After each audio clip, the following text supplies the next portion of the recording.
Dearest listener, salam and only the best of tidings to you. Please sit back, close your eyes, and pay attention, for the stories that I shall reveal to you contain hidden within them truths that shall only be made evident in due time.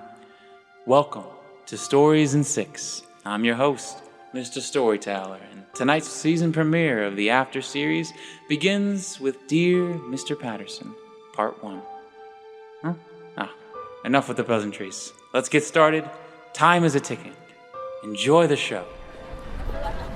I know you, the young man said as the crowd bustled by. I know you, he pressed, his hand reaching out. Hey, hold on a second. Stop. Many may presume that upon one's death, no matter what was to follow, a new understanding of the ever-distant truth we seek as human beings shall become clear. The ultimate unknown, as they like to say, is truly only death itself. In time, we have been able to understand all else: our bodies, our minds, our earth, our universe.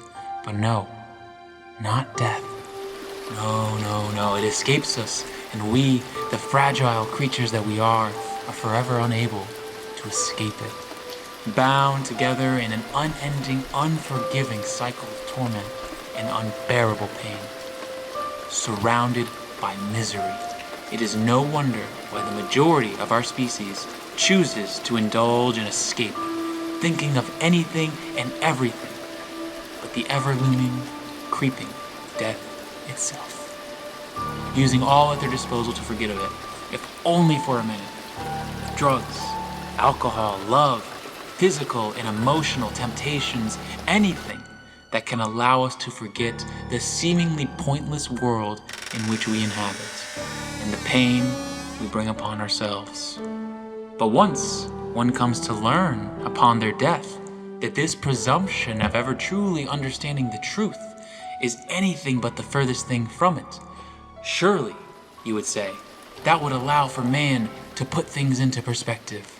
To see oneself as a part of a never-ending cycle with no defined beginning or end, and accept it as every other sentient species has done so before us. To see that struggling against the truly unknown is simply continuing a cycle of endless futility. Well, I suppose that would be true for most men.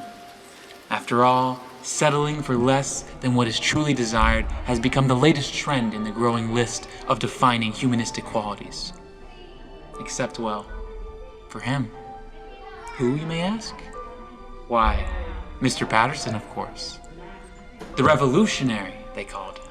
A titan of the virtual industry, they raved. Truth be told, he was no more different than any other man. He knew as much of the world he was born in as his colleagues, and often underperformed when compared on the merits of his academics alone. For what Mr. Patterson lacked in academic prowess, however, he more than made up for in his visionary approach to the emerging world of technological prowess. A man unafraid of the trial and tribulations awaiting humanity as it traveled into the great unknowns unveiled by generations of advancement. His story was as old as that of the American dream. Born into immense poverty, all that guided the young man was his vision for what the world could be and not what it currently was. He had no time for gods, for religion, or for worship.